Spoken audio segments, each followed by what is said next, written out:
Levity Storytelling. How are you doing today? We are going to be reading the Bible today.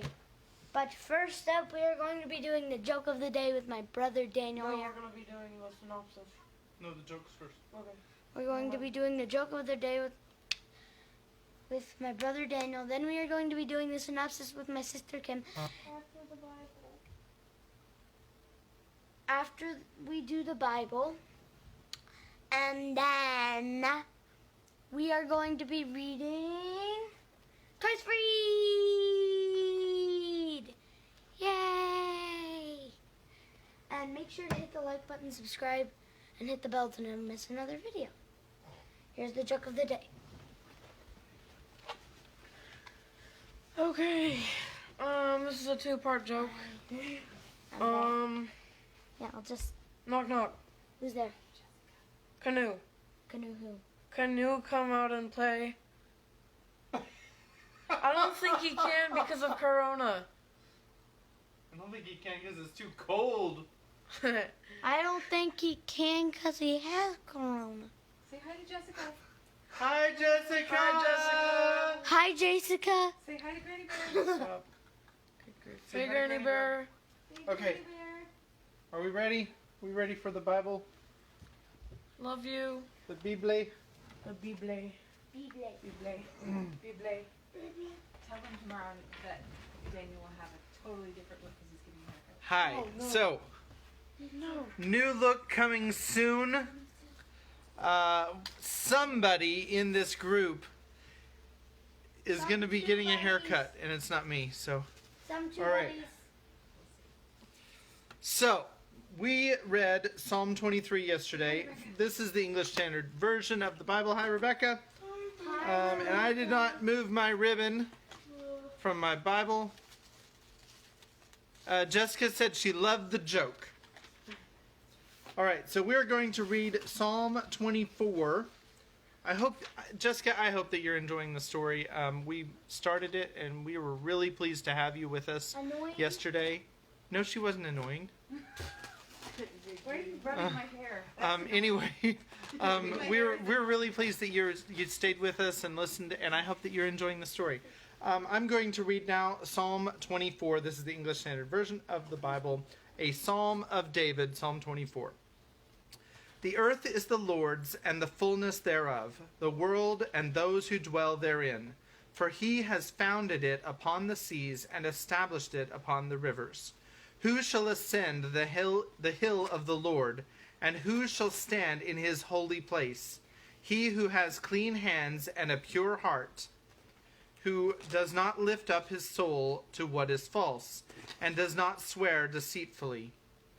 He will receive blessing from the Lord and righteousness from the God of his salvation. Such is the generation of those who seek him, who seek the face of the God of Jacob. Selah. Lift up your heads, O gates, and be lifted up, O ancient doors, that the King of glory may come in. Who is this King of glory? The Lord strong and mighty, the Lord mighty in battle. Lift up your heads, O gates, and lift them up, O ancient doors, that the King of glory may come in. Who is this King of glory? The Lord of hosts, he is the King of glory. Selah. Psalm 25 of David. To you, O Lord, I lift up my soul. O my God, in you I trust. Let me not be put to shame. Let not my enemies exult over me. Indeed, none who wait for you shall be put to shame. They shall be ashamed who are wantonly treacherous. Make me to know your ways, O Lord. Teach me your paths. Lead me in your truth and teach me, for you are the God of my salvation. For you I wait all the day long. Remember your mercy, O Lord, and your steadfast love, for they have been from old. Remember not the sins of my youth or my transgressions. According to your steadfast love, remember me. For the sake of your goodness, O Lord. Good and upright is the Lord. Therefore he instructs sinners in the way. He leads the humble in what is right and teaches the humble his way. All the paths of the Lord are steadfast love and faithfulness for those who keep his covenant and his testimonies. For your name's sake, O Lord, pardon my guilt, for it is great. Who is the man who fears the Lord? Him will he instruct in the way that he should choose. His soul shall abide in well-being, and his offspring shall inherit the land. The friendship of the Lord is for those who fear him, and he makes known to them his covenant. My eyes are ever toward the Lord, for he will pluck my feet out from the net. Turn to me and be gracious to me, for I am lonely and afflicted. The troubles of my heart are enlarged. Bring me out of my distresses. Consider my affliction and my trouble, and forgive all my sins. Consider how many are my foes, and with what violent hatred they hate me. O guard my soul and deliver me. Let me not be put to shame, for I take refuge in you. May integrity and uprightness preserve me, for I wait for you. Redeem Israel, O God, out of all his troubles. That's the end of Psalm 25. We will read Psalm 26 tomorrow. So, I hope you're enjoying the reading of the scriptures. At this time, I will introduce the wonderful and the only Kimberly to present the synopsis. Here she is.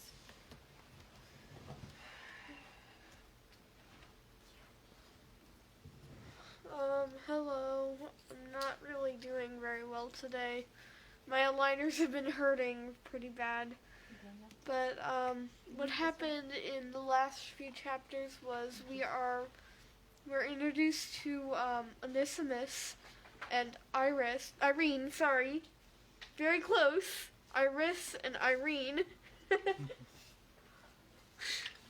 Sorry, and then what happens is you see Onesimus, he's the slave to Philemon, and he has a little break for the moment, so he goes over to this pond, like this pool in the mountains, or this gorge, canyon? It was a canyon. Yeah, canyon. Or gorge or something like that. Something like that.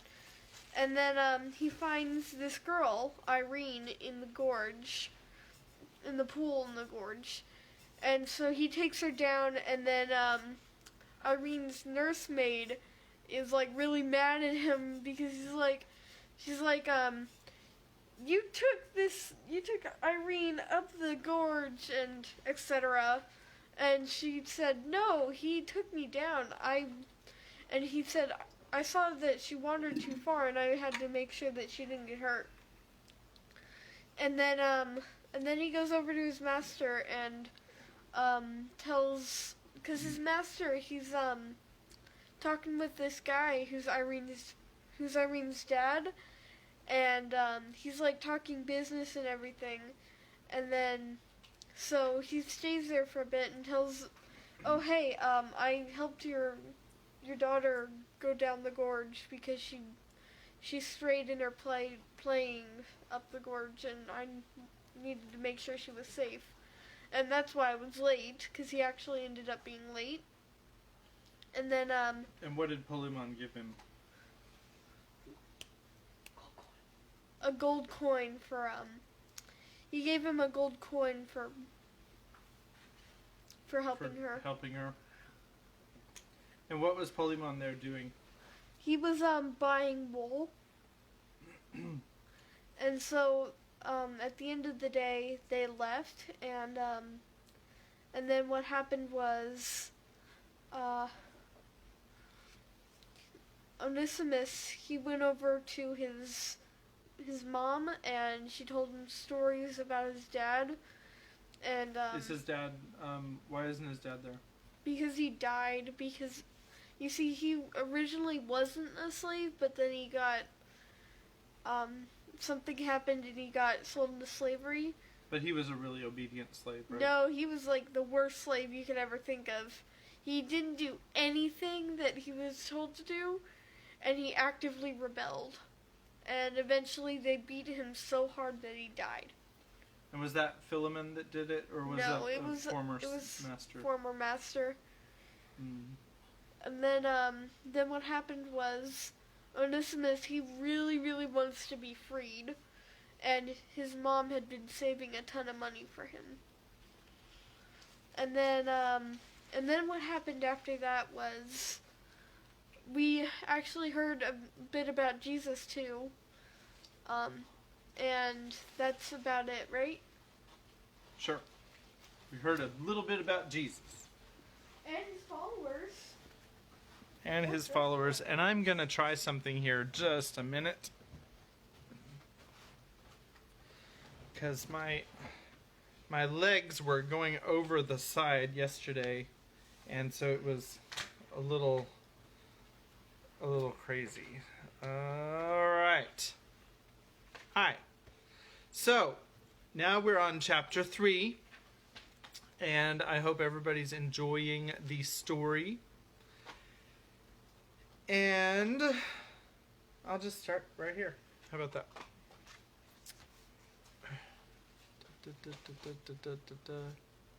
Okay. Chapter 3. After that, the burning summer days seemed to race past, and Onesimus worked from dawn to dusk. The wheat harvest was nearly in, and there were rejoicings on the threshing floor, sacrifices and processions. And before the grain was stored in the underground pits, the grapes were ripe for vintage. Gangs of slaves worked all day long in the vineyards, picking the grapes, spreading them out to dry, carrying them in great cartloads to the winepress, pruning the vines, and holding high festivals to Bacchus. It was a merry time of year, and Onesimus loved it. By the time they started to gather the figs and pomegranates, the poplars in the upper plain were beginning to turn golden along with the bracken that clothed the lower hillsides.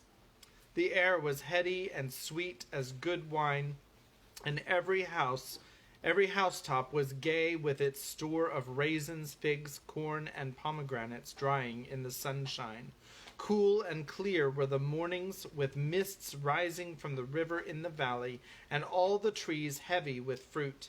It seemed as if their mother, Cybele, was pouring out showers of gifts on her children in prodigal, wasteful abundance, as a last token of her blessing before the dark, wintry days should come. But before they were through with the olive harvest, well before the oil was stored, the first snows were flurrying down the ravines, and the conical peak at the east of the glen and the towering heads of Cadmus were powdered with snow. Winds were beginning to howl round the canyons and across the plains, and winter was upon them, with jackals and hyenas howling in the gorges, with the rain and the mud and the silence of the snow and the angry crimson sunsets down the valley. The rich lit their great heating braziers, and slaves were kept busy piling on the charcoal. But the slaves themselves in their leaking mud huts fared ill. The great roads to the east were blocked by snow, and no travelers passed by, and no news reached them from the outer world. There was little to do and nothing to talk about except the bitter cold and the old slave's rheumatism. But there came a day when Onesimus went out at dawn and heard the bleating of the first young lambs, and felt a breath of warm south wind stealing down from the high passes, and he knew that on the other side of the mountains the sea was blue. He looked down and saw a clump of dwarfed narcissi flowers in mud. Spring was on the way. Very soon the spring plowing and sowing would begin, and the storks would arrive from Syria. Everyone stirred to the breath of the south wind. The sun shone out, and the snows began to melt. The cascades overflowed their banks, half flooding the meadows as they foamed to the valley. Ships began to cross the sea, and the roads were once again thronged with merry travelers, bringing tales from east and west. Mistress Aphia, Philemon's wife, took advantage of the fine weather to spring clean her mansion, and so there was plenty of work to do, and little Pascasia, her daughter, adopted a motherless lamb and nursed it like a baby. "We are going over to Laodicea next week," said Archippus carelessly one spring evening, pausing at the door of the stone where Onesimus was cleaning and polishing his master's riding equipment. My father and I are both to be fitted with a new trimaton at Master Poleman's establishment, and I am to have new sandals. I will give you my old ones, Onesimus. Onesimus acknowledged his favor as ungraciously as he dared. He could not understand Archippus these days. He was growing at an alarming rate, and at 15 was almost as tall as his father, and he alternated between snubbing and humiliating Onesimus in every possible way, and then seeking him out and trying to regain their old comradeship and offering him presents. But he might as well have tried to be friendly with a brick wall, and he little knew how every slight and wounding word was being stored up in the boy's memory. Archippus had become to him the symbol of his slavery, and he hated him with all the strength of his proud young heart. Archippus sighed. He longed to possess this boy wholly and to gain his devotion and respect and admiration. But when they were together, something always whispered that it was hopeless. He rose, knowing himself defeated, but still he lingered. I have to take a chain of my mother's down to the goldsmith's for repair, he said at last. Be ready to accompany me in an hour's time. As they sauntered down the road toward the town, Onesimus' black mood lightened, for the beauty of the early spring days always moved and lifted him. The almond blossom twisting from the naked wood and the gold of the dandelions along the roadside made even Archippus seem less odious, and had he been alone, he would have run and leapt and praised the gods. As it was, he walked as befitted a slave, 2 or 3 paces behind his young master, obstinately refusing Archippus' invitation to forget the relationship and walk together.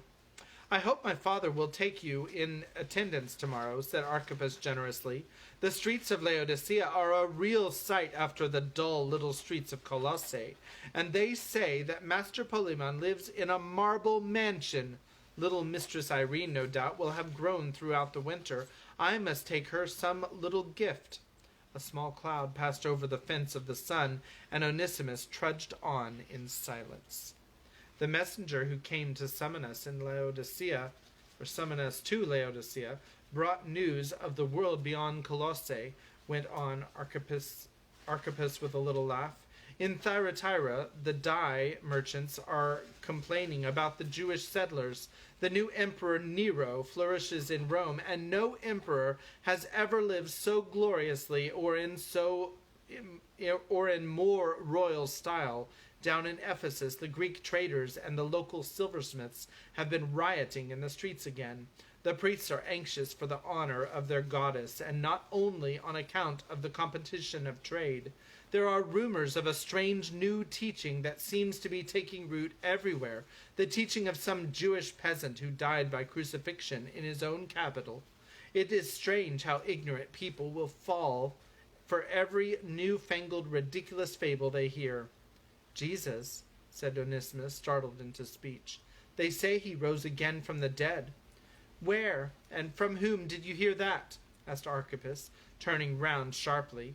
Onesimus' frequent knowledge of subjects about which he himself often knew nothing had always annoyed him.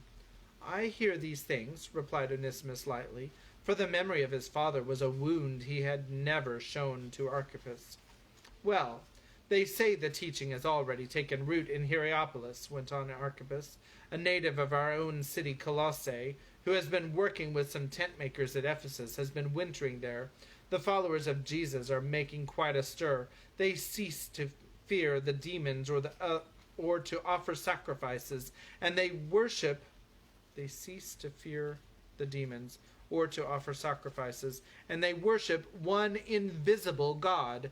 Jews and Koreans, Greeks and Phrygians, all mixed up together like a lot of silly, tame sheep.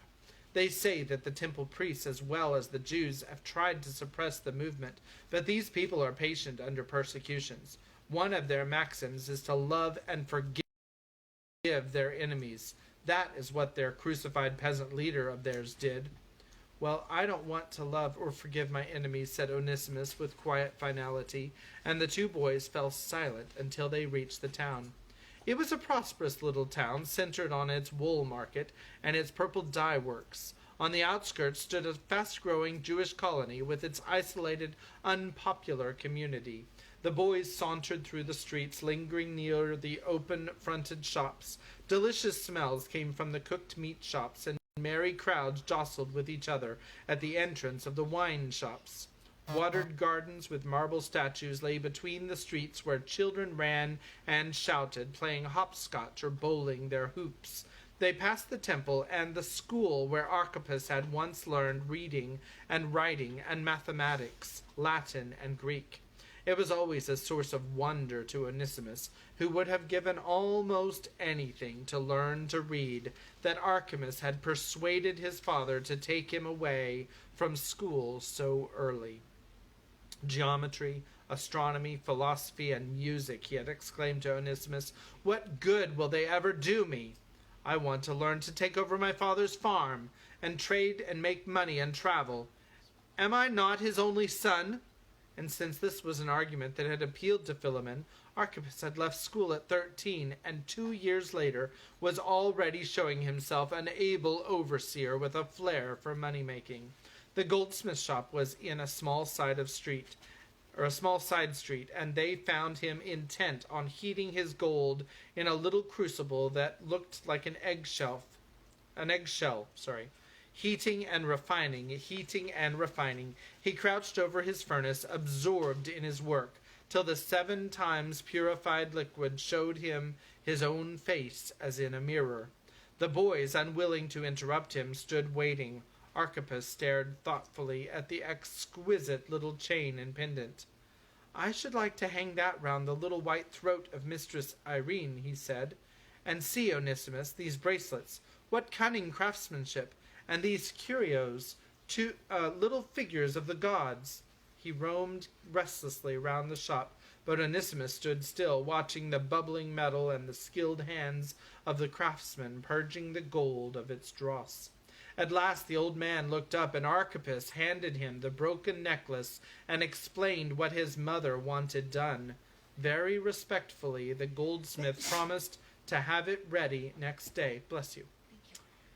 For Philemon was one of his richest clients, and he was pleased that Philemon's son should have honored his little shop by coming in person. He would have asked many questions concerning the health and welfare of his patron's establishment, but Archippus seemed eager to leave the shop instead of lingering to watch the bales of wool being unloaded or to listen to a wandering street musician.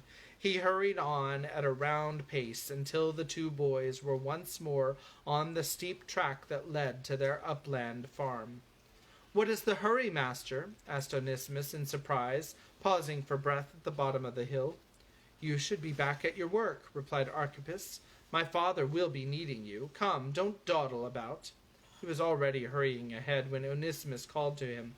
"Stop, master, wait! Someone is riding after us and shouting at us, an old man, by the way he rides. Why, it is the goldsmith, mounted like a sack on an old mule, waving his whip as though some disaster had happened. He will fall off if he drives that poor old beast any faster." Then suddenly he stopped laughing, for Archippus was standing grave and irresolute, and his face was very white. "Stupid old man," he muttered. "Whatever can he want? Let us go on, Onesimus, and take no note of him." "But, master," said the slave, "he will catch us up in no time unless he breaks his neck first." And indeed the old man had already left the town behind and was careering up the slope, beating the mule for all he was worth. His headdress was all askew, and he was clutching the mule by the mane. Onesimus, without further ado, ran to meet him, and was just in time to catch him as he slithered off sideways. "Can I help you, father?" asked Onesimus. "Has anything happened?" "Let me speak to your master," cried the old man. He was trembling with shock and seemed half distraught. "Ah, young man, come hither. What is it that you boys have done? The chain and locket, it is gone. Shame on you to trick an old man so." There was a moment's silence. Just for a second Archippus seemed uncertain what to reply. Then he spoke, and his voice was haughty. "We know nothing of your chain, Master Plautus. Plautus, sorry. Maybe some other customer." "There was no other customer," cried the old man, wringing his hands. "Do you think I do not know my gold as a father knows his children? Could one piece be missing, and I would not know it with my whole soul and body? Oh, you are fleet-footed, but you cannot escape me." He was trembling all over. "Unless that chain is restored, I will walk beside you to the house of Master Philemon and search you both in his presence. Ah me, do you not fear the gods that you should do this to a poor old man?" "Peace, Master Plautus," said Archippus quietly. "There is no need to take you so far up the hill. Already your ride has been too much for you. You may search us here on the path. I will search my slave here in your presence, and then you are at liberty to search me." He took hold of Onesimus rather roughly and dragged him into the middle of the path. At the same time he shouted, Look to your mule, Master Plautus." The animal, unnoticed, was making off quietly toward home. The goldsmith hobbled a few steps down the path and returned, dragging this beast by its bridle. He was dizzy and breathless, bewildered between watching the boys and fear of a sudden bite from the mule. Archippus paused, his hands carefully over Onesimus' person, removed his sandals, shook out his cloak. Then he removed his thick girdle, and as he did so, the gold chain fell to the ground and lay sparkling in the sun, in full view of them all. Chapter 4. There was a moment's stunned silence, and both boys stood rooted to the spot. Then the old man pounced on his gold with a triumphant scream, and stood there fondling it and gloating over it. Then he lifted his skinny old hands to heaven, and began to call down the curses of the gods on the thief. "That is enough, Master Plautus," said Archippus. He tried to speak with authority, but his voice shook slightly. "You have your trinket, and I will take my slave home and see that justice is administered. I assure you that the punishment will be all he deserves." "A branding!" shouted the old man, shaking his fist feebly at Onesimus. "It must be a branding, that I demand. I myself will come in person and see it carried out. I don't trust boys. Let me speak to his master myself. I will be content with nothing but a branding." "Go home, Master Plautus," entreated Archippus, drawing up the mule and trying to persuade the old man to mount it. "I will mention the matter of a branding to my father as you wish, and he will decide. I assure you, he is not one to let a dishonest thief get off lightly. Justice will be administered. Come, slave." He pushed Onesimus ahead of him with a rather unsteady hand and started off up the hill. But the old man had no intention of leaving this affair to Archippus. Passion made him strong, and with a tremendous effort he pulled himself up onto his beast and came lumbering up the hill on their heels, cursing, slobbering at the mouth, trembling with exertion and excitement. "Branding!"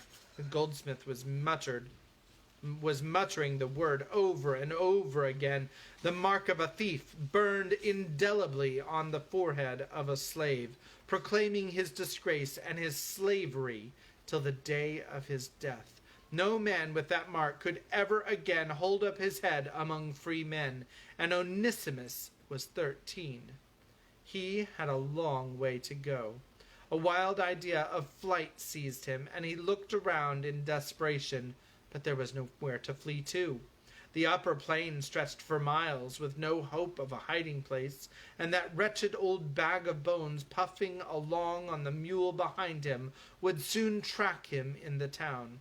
He would be pursued and caught like a wild beast if he fled to the canyons. Only death could shelter him now, and how gladly would he have embraced death, but where was death to be found? The foaming river was a mile away, and he had no weapon. Oh, ye gods, If gods there be, he cried from the depths of his terrified heart, O father of gods, and Artemis our mother, not branding, oh, not branding! Trembling, white, driven by Archippus up the hill, Onesimus now reached Philemon's mansion. Archippus gave brief orders to an older slave to put a chain on the boy, and then, without a word or backward glance, he went to find his father. The old man seemed unable to dismount, and was only restrained with difficulty from shambling in on his mule, right into Philemon's private apartment.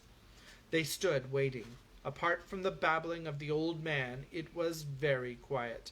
Pigeons cooed in the nesting boxes at the side of the house.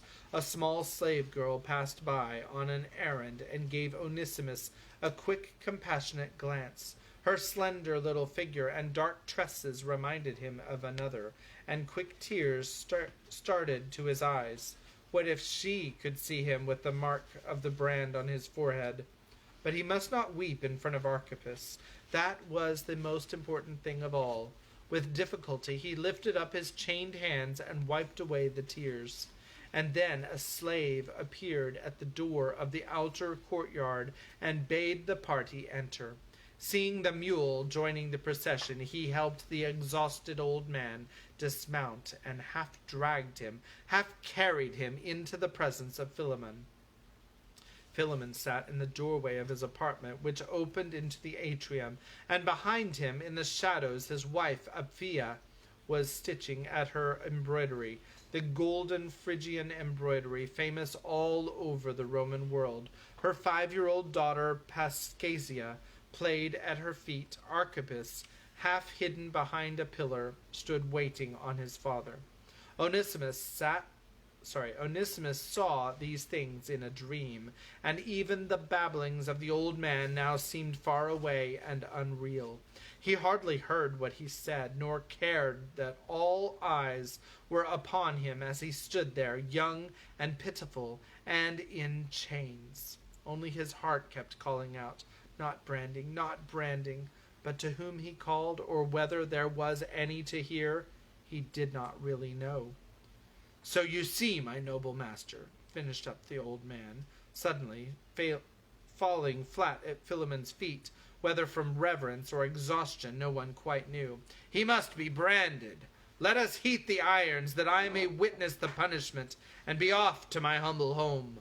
I am a poor man, master, if you would grant me a slight token of your favor. Philemon glanced at the prostrate goldsmith with extreme distaste, and then turned to the white-faced boy in fetters and gazed at him thoughtfully. Onesimus had grown up with his own son, and had tumbled round his footstool in babyhood. He was surprised at his own reluctance to sentence this slave, but discipline must be maintained, and branding was the usual punishment for thieves. Very well, he said rather wearily. He shall be branded. Giannis, go and heat the irons, and take the boy where my wife cannot hear his screams. All eyes turned to the boy. He suddenly came out of his dream and turned straight at his master. But, master, he cried in desperate appeal, I didn't take it. Nonsense, shouted the goldsmith, suddenly wriggling himself the right way up like a caterpillar. Nonsense, lies! Philemon took no notice. He gazed steadily at the boy. Then how did it get there? He asked rather sadly. How had it got there? Onesimus, in his shock and fear, had not yet asked that question. He had thought of nothing but the branding, but the question must be answered. He stared at Philemon, open-mouthed, and then, suddenly, he turned and stared at Archippus. But their eyes met only for a moment.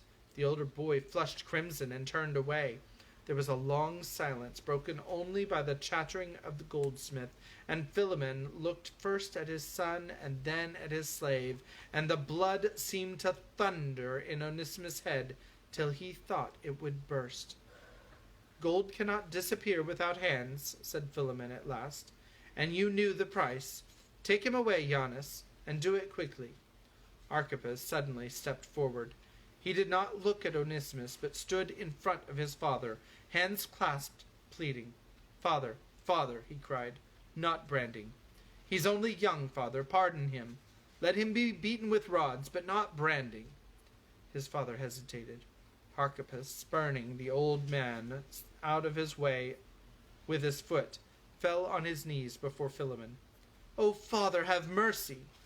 A soft voice at his side made Philemon turn. His beautiful wife, Apphia, had laid her hand on his arm and spoke timidly, for it was not her place to enter into judgment. "My husband, he is your slave, who serves you in front of our guests. Do you want him spoiled and disfigured? As our son says, he is young. Let the rods teach him. If it happens again, he will be branded." Philemon smiled at her. He never could refuse her anything, and her gentle wishes were the law of the home. He turned back to Onesimus and spoke sternly. "You are fortunate. Render thanks to the gods for a merciful mistress, and take heed to yourself in the future. Now go with Giannis and be taught by the rods. Silence, Master Goldsmith, and be gone. You shall be given a gold piece to make up for the trouble my slave has caused you." 20 minutes later, Onesimus, faint and sick, dragged himself to his hut, and his mother asked no questions, for she had been a slave all her life, and this was the natural lot of the slave. But she drew his mat to the doorway, because the hut was warm and airless, and she knew her son would be feverish before nightfall. Then she washed his wounds and anointed them with oil, and brought him fresh, cool water from the spring. He lay quite still till dusk, his face resting on his arms, too sore and stiff to move, but his brain worked furiously. Yes, how did it get there? He had put 2 and 2 together now, and he knew. When, oh when, would he be free to work out his revenge? The strength of his hatred and the impotence of his hatred nearly drove him mad. He was a slave, and there was nothing whatever that he could do but lie there and hate, and hate, and hate. "Mother," he called, turning his head with difficulty, "how much money is there in the clay money-box hidden under the hearthstone?" "Only your gold half-orus and a few coppers and brass coins," answered his mother gently. "But it will come. Have patience, my son. Do not be like your father, who fretted his life away in rebellion against his lot. The gods know best." Stealthy footsteps were heard on the mud path, obviously not too stealthy. Stealthy footsteps were heard on the mud path, and Archippus crept round the corner of the hut with a cup in his hand, a cup containing a mixture of diluted wine, myrrh, and oil. When he spoke, his voice was unsteady and pleading. "I have brought you some posca for your wounds," he said, and I'm glad you were not branded." Onesimus took the cup, flung it on the ground with all the strength he could muster, and spat. Archippus fled, and Onesimus felt better. To give vent to his hatred was a more powerful tonic than posca. Tomorrow Archippus would go to Laodicea, and he need not set eyes on him all day. After that, well, it was better to live a day at a time. He was glad that he would be too stiff and lame to accompany his master to Laodicea. He did not want Irene to see him servile and obedient, standing in the background, ordered about by Archippus. Let her keep the memory of that day when they were both free children together, swinging their legs above the deep pool in the canyon and laughing.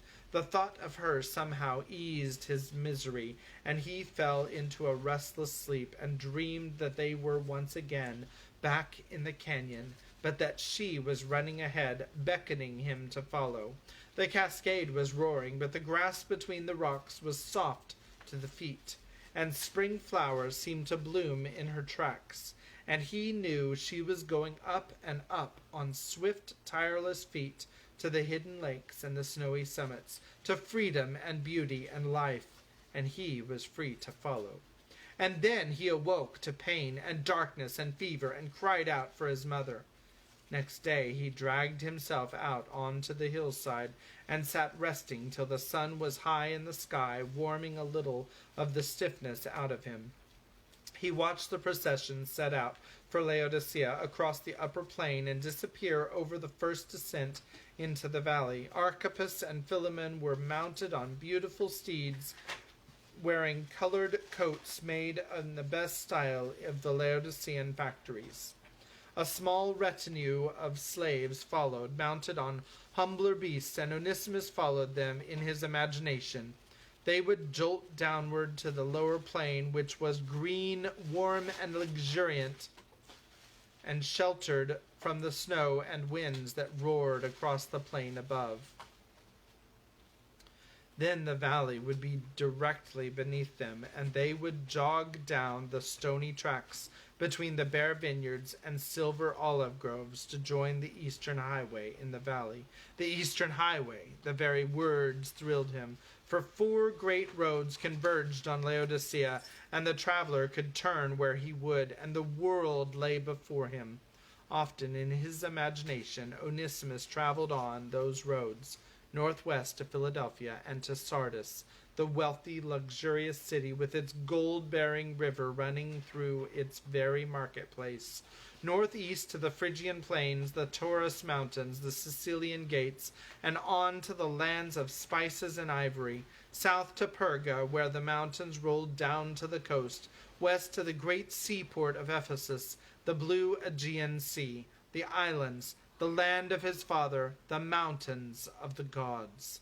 He lay there dozing till afternoon, letting the spring sunshine warm and heal him. Then he was jerked suddenly back from his happy dreams, for a man was climbing the hill that led to their home. He was not old, but he seemed tired, and he leaned on his staff, and he was not a particularly fine-looking man, but there was something about him that attracted the boy's attention. Perhaps it was the quiet strength of his lean face or the clearness of his eyes. He was dressed simply, and when he came near to Onesimus, he spoke in the local Phrygian dialect. "Grace and peace to you, my son," said the man. "Is this the farm of Philemon, and is he at home?" "It is his house," replied Onesimus, "but he is not here. He is not there. He has ridden into Laodicea on business, and he will probably not be back until sundown." "Then tell him his old friend, Master Epaphras, called on him," said the man. "He will remember, for we grew up here together as boys. Tell him I am staying at my old house, and I will call again." "Yes, master," replied Onesimus. But the man did not move. He stood feasting his eyes on the rugged valley, already softened by the green of spring. His eyes swept the landscape, the winding river valley, the proud little hill on which stood Laodicea, and the rocky fortress of Hierapolis, with its white glacier of limestone. "It is a beautiful land," he said suddenly. "I should like to sit and rest a few moments, for I have been walking since sunrise, and if you could bring me a cup of cold water, I should thank you exceedingly." Onesimus rose stiffly and painfully to his feet and hobbled to his hut. His mother was up at the house helping Mistress Sophia, but he fetched fresh water and a platter of olives, dates, and dried figs, arranging them with care and a little fear. Had not Zeus and Hermes visited old Philemon and Bacchus at Lystra to the east, and had they not greatly rewarded them for their hospitality? These things happened, and you could never be sure. There was a light on this man's face that made him different from other men. "You are in pain, my son," said the man gently as Onesimus returned, and stood respectfully beside him. "Sit on the grass beside me and tell me what has happened."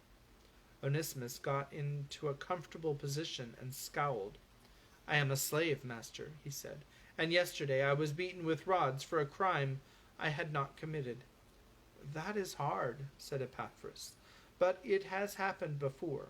It happened to Jesus Christ. They crucified him for crimes he never committed. He prayed for their forgiveness." Onesimus started angrily. Jesus Christ again. Was that name always to pursue and haunt him, this crucified, vanquished weakling?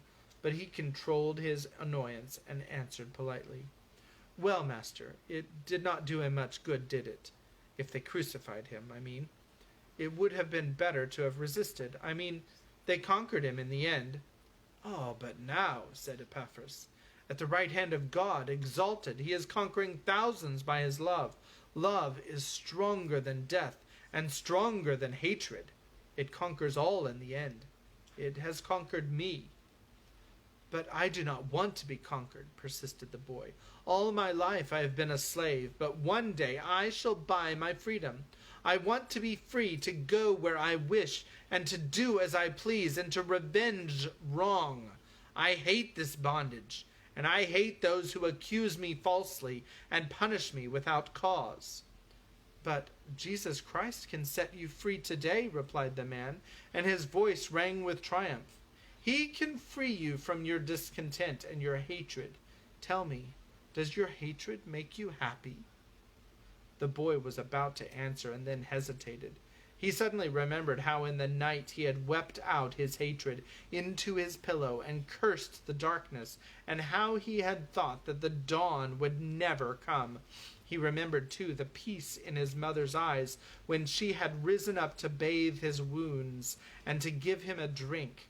He stared moodily into space, and then his eyes rested on the proud city across the valley, and he remembered again the afternoon when a little runaway Laodicean maid had taken his heart captive. Dimly, he realized, for the first time, that there were other ways of conquering besides hatred and strife. The answer died on his lips. Do we read chapter 5? Yes. Who says keep going? Me. Me. He Right. got...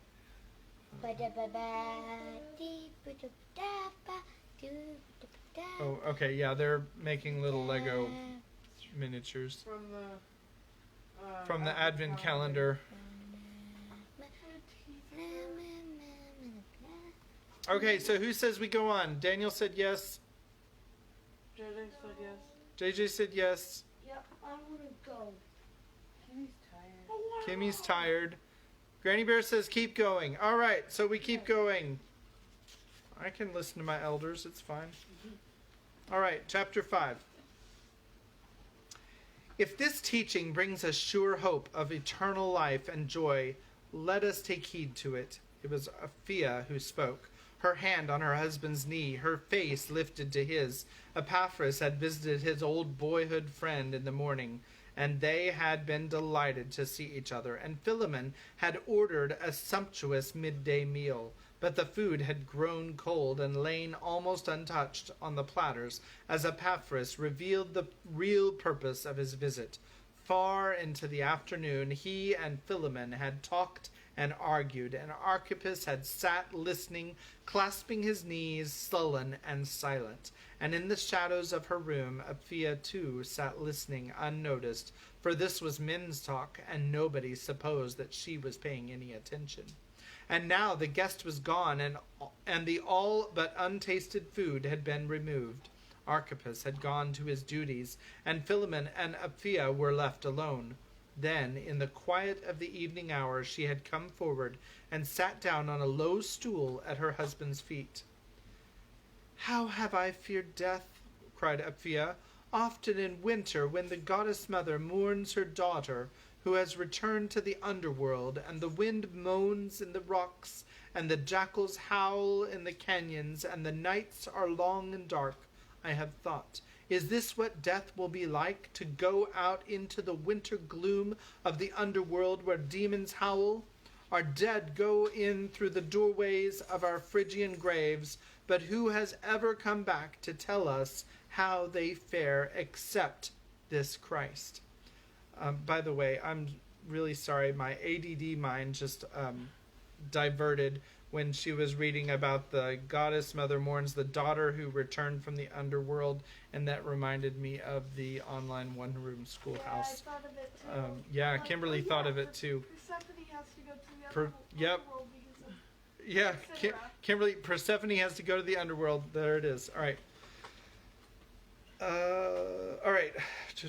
I'm sorry. We should put a link in the... I'll just read the last sentence there.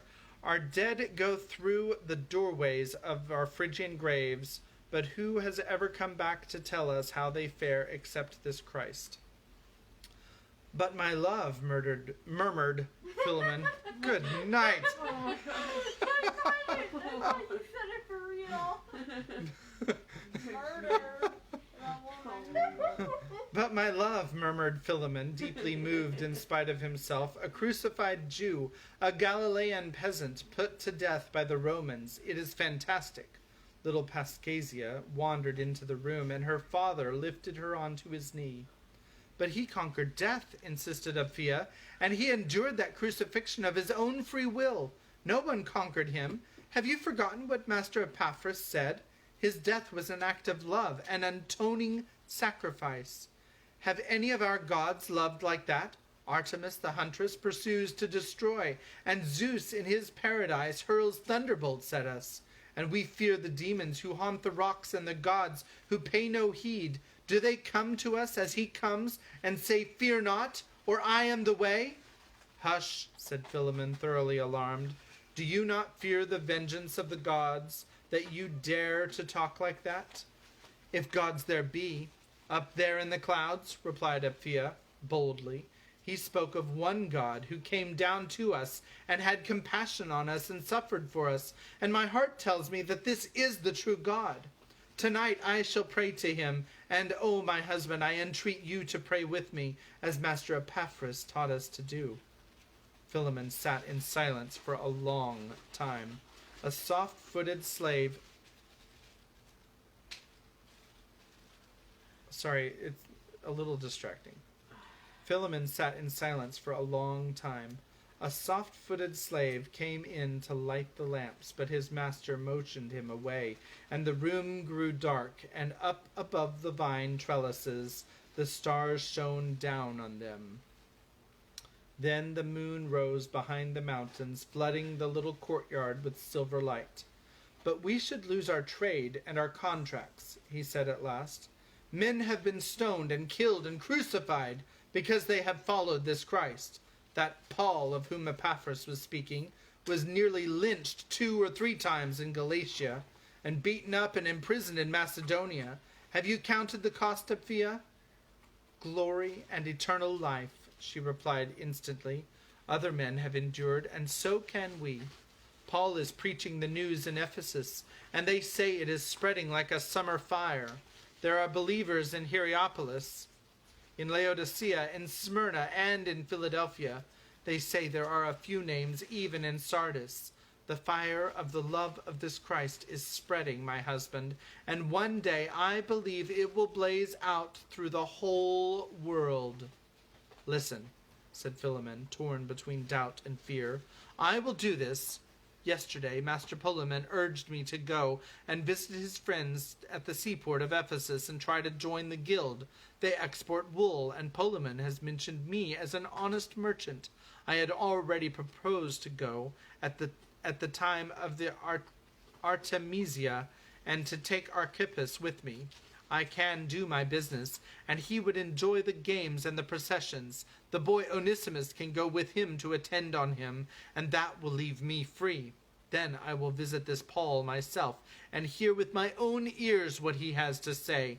I shall not stay long, for it will be the time of the sheep shearing, but the older slaves are trustworthy enough, and you can keep watch over things in my absence. So Apphia kissed her husband, and took Pascasia to bed. Philemon sat for a long time thinking, but Archippus lay tossing on his mattress, too restless to sleep. The crime he had committed weighed heavily on his conscience, and today Master Epaphras had spoken much of sin and judgment. He had also spoken of repentance and forgiveness, but repentance meant confession, and that was too hard a condition for proud young Archippus. So he slept and woke and tossed and slept again and woke again and hated the dark, till at last the cock crew, and he was glad because the dawn would soon steal in his little window, and with the coming of the new day he might forget. He would go and tell Onesimus that they were going to the Artemisia, and maybe in his delight Onesimus would forget too. That's based on the root word Artemis, who is, of course, the goddess of the hunt, or whatever it was that they said. The Artemisia took place in the month of May, and it was already April, so there was much ado to get ready. Onesimus, who was strong as a young ox, recovered quickly from his beating, and was inwardly full of excited anticipation, although in front of Archippus he remained stonily obedient, and showed no pleasure at all. The great day dawned at last, and the procession set out at daybreak. The Syzygium, a light, opened, two-wheeled carriage, drawn by a horse, was waiting at the gate on Philemon, with a senior slave as driver. Archippus, mounted on a fine steed, stood ready to ride beside his father. Onesimus and one other attendant were to ride behind on fast mules with the luggage. Philemon appeared at last with Apphia beside him and his daughter in his arms. His wife seemed to have been pleading with him, for he loosened her hold of him gently and kissed her hand and murmured, "Peace be with you, dear one. I will not forget, and I will tell you all." Then he handed her the clinging child and climbed into the carriage. The slave gave rein to the impatient beast, and they were off at a good pace. Late April on the upper plains, it was a very high tide of spring, and the asphodels and irises followed the rushing of the streams. Fat lambs pranced in meadows of marigold and pink mallow, and the cries of the newly shorn sheep filled the warm air as they dipped toward the valley.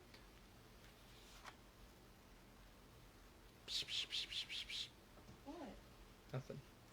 As they dipped toward the valley, Onesimus noticed new fig leaves, like small rabbit's ears, bursting from the ashen gray wood. Truly, the earth was very good, and he wanted no other gods and goddesses than the mother of nature, who scattered the spring over the waiting land, and the sun god, who rode his chariot across the heavens and warmed and cheered him, and Aphrodite, the goddess of beauty, who cried to his heart in the asphodels, and the young green wheat, and the white clouds, and the shimmering mountains behind Heliopolis. Yes, today the earth was all good, and he had forgotten his slavery. The jolting track down through the olive groves broadened out, and the hooves of their beasts clattered on the eastern highway, and Onesimus' heart thrilled as they joined the crowd of vehicles and pilgrims traveling west to the Artemisia. They were streaming in from every region in Asia as north, south, east, and west converged, from Pamphylia, Phrygia, Galatia, Bithynia, and perhaps much further. From the eastern highway ran as far as the great river, the river Euphrates. And now they were at the place where the two rivers met. The Lycus glen had broadened out into the fertile valley of the Meander.